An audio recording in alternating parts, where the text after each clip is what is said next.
You might have noticed from the sweat dripping down my forehead, we're yet to master air conditioning here at Novara Towers, but it's rather hot. Yesterday saw a new record for temperatures in Britain for this time of year, with the mercury in Kew Gardens, Richmond, hitting 34.8 degrees C. That's a whole 2 degrees higher than the previous record set 82 years ago. But of course, this is 2026, and everyone has gone mad. So the fact that the previous record was in the 1940s was naturally taken by some to be evidence that actually climate change isn't real. So wait, the weather was the exact same temperature as 82 years ago, but I thought every summer was, quote, the hottest ever because of climate change. Well, no, because 34.8 degrees is 2 degrees warmer than 32.8, which is the previous number. It's a new record. The number's gone up. That's the point. 34 was higher than 32. That account was far from alone in making such an astute observation, though. This is from Dr. Zoe Harco, PhD, although I wonder what the PhD is in. We all know, of course, Gillian McKeith, the famous nutritionist. Dr. Gillian McKeith. Today was the hottest May Day in the UK since 1944. So if today's temperature is due to global warming, what was the deal in 1944? Again, just to be clear, it's 2 degrees warmer than it was then. This is yesterday. Of course, today might even be higher still. I want to be clear about this. Hot weather existed before man-made climate change. Freak weather events, floods, drought, all of that existed before the high levels of CO2 in the atmosphere led to a rise in temperatures. Okay? You can read about it in the Bible. Nobody's saying it started with the industrial age. Nobody's saying that. What has changed, though, is that these events are becoming more common, and the planet is generally getting warmer. We know this by looking at average temperatures and wider measures. We look at trends. For instance, there are the 10 hottest days on record in Britain, all of which were in England. As you can see, 9 of the 10 hottest days on record are since 1990. 6 of the 10 are since 2000, and 3 of the 5 warmest days on record are all since 2020. You've got a date there from 100 years ago, but that's besides the point. The majority of the data shows what's happening. It's getting warmer. Last year, meanwhile, was the warmest and sunniest on record. That was true for the whole of the UK, but also England, with the average temperature for the latter across the whole year, across the whole of 2025, reaching almost 11 degrees. So not just warmer summers, but more clement winters, less cold winters, less snow. That means the 3 warmest years since 1884 are 2022, 2023, and 2025. The 3 warmest years on record. 2022, 2023, 2025. Do you spot a pattern there? I can't quite put my finger on it. But that wasn't enough for the GOAT of conspiracy theories, the greatest of all time, David Icke. Here he is responding to Zach Polanski. What's the word I'm looking for? Oh yes, got it. Bollocks. Climate change, it's all bollocks. However, David Icke saying climate change isn't real, that's not news. What caught my eye was this reply. In Australia, the temps reach 45 degrees plus, and we're just fine. So we're starting to go beyond climate change denial, and of course we have to because it is getting warmer. It's 35 degrees in the spring, and people are just saying, actually, what's the problem if Britain suddenly has a climate like Australia? A reminder, 18% of Australia is literally desert. 70% of the country is arid or semi-arid. It can't be lived on, basically, by humans. You only get large-scale human settlement on the coasts. If Britain had anything like the heat of Australia, which thank goodness isn't happening anytime soon, its existing biosystems would collapse. But these people know this, right? Surely they know this. And how could we talk about a British heatwave without mentioning 1976? It was hot back then, didn't you know? So climate change can't be real. Take this tweet as evidence of that argument. This is from No Farmers, No Food.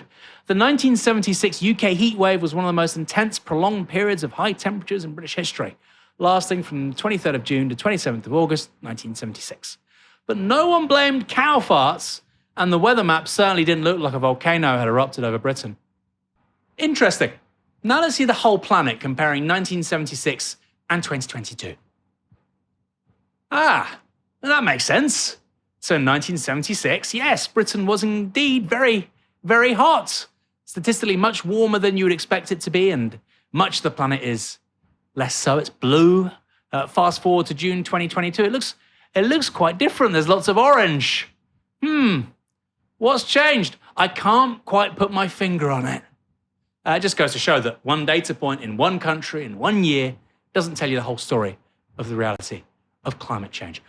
Paul, why are people still so insistent that 2 consecutive days of 35 degrees C in spring isn't a big deal? I mean, there's 2 things, right? I mean, first of all, I think the phrase climate denial is interesting because, we treat it, the way it's treated in social sciences, climate denial just means denying that the climate is changing. But I think it's obviously a deeper fundamental psychological response to like the enormity of climate change, which if you actually start reading about it is genuinely quite terrifying, quite scary, that we really are on the cusp of like pretty fundamental changes in our ability to function as a society, and that is scary if somebody isn't presenting you with a plan and there's no public discussion about a plan about how we're going to deal with that. So in the absence of sort of political leaders actually establishing that, yeah, it's looking pretty bad, but this is the way that we can moderate, this is the way we can move forward. In that vacuum, people respond with denial because it's too terrifying to acknowledge it otherwise. I think it's interesting to me as well is that I was reading the study that came out last year. It was an academic study that happened in the States, which was assessing across the world, the US, so all the different countries in Africa and in Asia as well. It was a pretty, substantive study. And what they were looking at is how many people were concerned about climate change and how many people thought other people were concerned about climate change.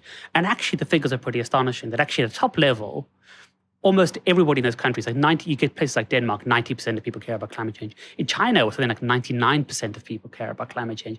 Even in the US, where it was pretty low, it's still sort of in the 80s. But every single person who responded thought that less people cared about climate change than other people.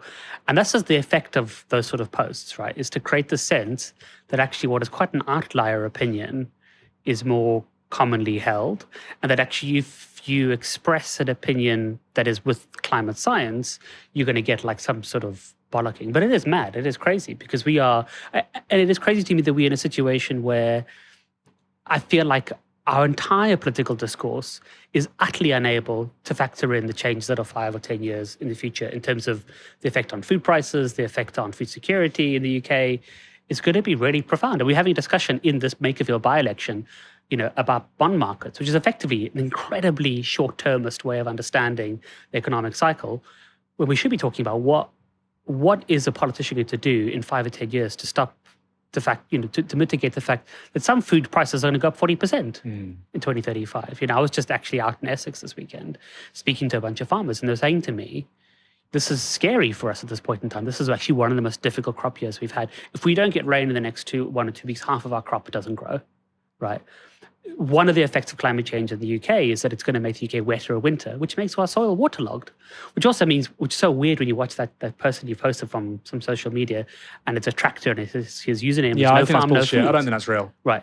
I can't believe that's real. Every single farmer I've spoken to, I don't speak to lots of farmers, but I speak to a fair few, or people that work in food production, every single one says it's getting warmer. They might have a range of views about what to do about it, but nobody says climate change isn't real. I mean, Christ, we're growing Pinot Noir in the New Forest. Right? And farmers aren't served by being in denial. Farmers' bread and butter is what they can grow, what they can't grow, what's going to be successful. It's not helpful to them to ignore the things that are happening in front of them. So actually, you're not going to get that as a widespread view. What you are going to get is people saying, how are we going to mitigate this? How are we going to deal with this? And currently, I think we've lost that political momentum about discussing, well, we are sort of edging towards 1.5 degrees Celsius. How do we mitigate that? How do we actually give people a degree of like hope and a sense of moving towards some sort of action? How do we, help people as they struggle through this? Because in the absence of that, this is what you're going to get. You're going to get denial and fatalism, right? And apathy. Yeah. There's a strange illusion. So, you do meet farmers who say climate change is real, but people shouldn't eat less meat. I mean, it's a tiny part of the problem. Or there was a story a few years ago, right? Ireland needs to produce fewer cows to meet its CO2 targets, and farmers are going doolally. I actually agree with that, right? I agree with that. And that is not the problem. The problem with climate change is about our energy systems fundamentally. Production of concrete and cement is about 9% of CO2 emissions. Glass and steel, is the same. Aviation is just 3%. The focus on personal travel and what we eating's a lot, but it's also really hard to change, right? Decarbonizing things like transport, decarbonizing steel, concrete, these are huge things, which we're making good progress on, just not nearly quickly enough. And I think what you're saying about the scale of the problem worrying people, I think is really true. And I think it's why you slip from one to the other, which is, oh, well, no, climate change isn't real. And then you give the details and you say, well, no, because of atmospheric concentrations of CO2, the planet's about 1.3 degrees warmer than 1800, blah, blah, blah. Okay, well, you know what? It's not so bad. We get a bit more nice weather here in Britain. Here's the thing with climate change, it's kind of a coin toss between, do we get Southern European temperatures like this, or do we lose the Gulf Stream? Does this country get to minus 25 degrees C? The FT did a great article about this, by the way. It's possible. There are really clever people saying it's quite possible, not probable, but possible. I would like to minimize the risk of that, personally. Imagine your great-grandchildren, or not even your great-grandchildren, your grandchildren, in 100 years, living in Britain, and the climate is like northern Finland. They might be quite pissed off with you if you didn't do anything to stop it happening. Paul, what can people do? Because apparently, like you say, most people do care about this stuff. People like Zach Polanski make the political weather. Labour won some votes. They came first. They didn't ignore the issue. Politicians at least have to make some concessions. Farage's video where he announced he was going to run was, of course, in the great English countryside. He was in Kent with his dogs. He knows what he's doing. So there is wide acknowledgement about these things mattering to people.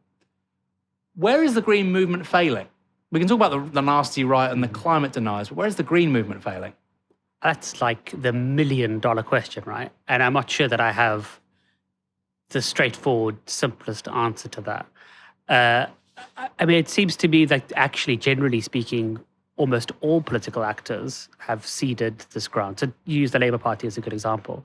One of my favorite pieces of Labour Party law of the last 2 or 3 years is the day that Rachel Reeves announced that they were not going to do the £28 billion a year Green New Deal was the same day it was announced by I think it was the UN Meteorological Society, that the Earth had just gone through its 365 hottest days ever recorded, right? And in that moment, it was about achieving a short-term political goal. They didn't think it would play well. They'd done some polling with some voters. They were worried about Tory attack line, so they gave it up. And effectively, they tied their hands for the majority of this government, where the amount of work they're actually doing on climate change, considering the scale of it, is pretty minimal compared to what it needs to be. I mean, it seems to me that there is a space, younger people in particular, if you look at the polling, are terrified of climate change and are waiting for somebody to mobilize. The thing that was interesting about that academic study I was telling you about is what it showed us is there's actually the possibility, there's a real latent possibility for a global climate movement, but you have to actually find a way to communicate to people that other people want to do it as well, and that if we exert concerted joint political power, we can actually change something like that, which is something that capitalism almost always tells us we can't do, and always makes us feel like we're more alienated, always makes us feel like we're more diffuse people, or more selfish people than, human nature can't be relied upon to act cooperatively. So, part of it's messaging, part of it's we just need some socialism, I think. Yeah, I think that's true. And I think, people talk about watermelons. They're greens on the outside, they're socialists on the inside. And of course, that's nonsense on the one hand, but equally, I think ecological commitments, which are real, lead to at least quasi-socialist conclusions, right? I think when you've got to think in a way about being a good ancestor, about, planting the trees so that your grandchildren can sit in their shade, you have to think about something bigger than yourself. And of course, that's completely at odds with the worldview that we've been inculcated with really since the Industrial Revolution, but particularly since the Thatcher Revolution in the 1970s. We've actually got some breaking news on this. The temperature reached a shocking 35.1 degrees C in London today, in Kew Gardens again. So you've had the hottest May day, the temperature, the hottest on record, 2 days in a row. So before this week, the hottest day in May on record was 32.8 degrees. Monday, 34.8 degrees. Today, 35.1 degrees C. Now, I know the Daily Mail and Good Morning Britain and Talk TV are all going to say, well, it's just the summer. Suck it up. Enjoy it while it lasts. It's not the summer. It's the spring. The summer doesn't start until June the 21st for another 3 weeks. We've had the record temperature for May broken 2 days in a row. Thanks for joining me tonight. Thanks for having me. It was very fun. It was very fun, albeit very hot. We have got the aircon here. Like I said, it's rather noisy. If you want to be a little bit quieter in the future, you know what to do. Hit the support button in the description below.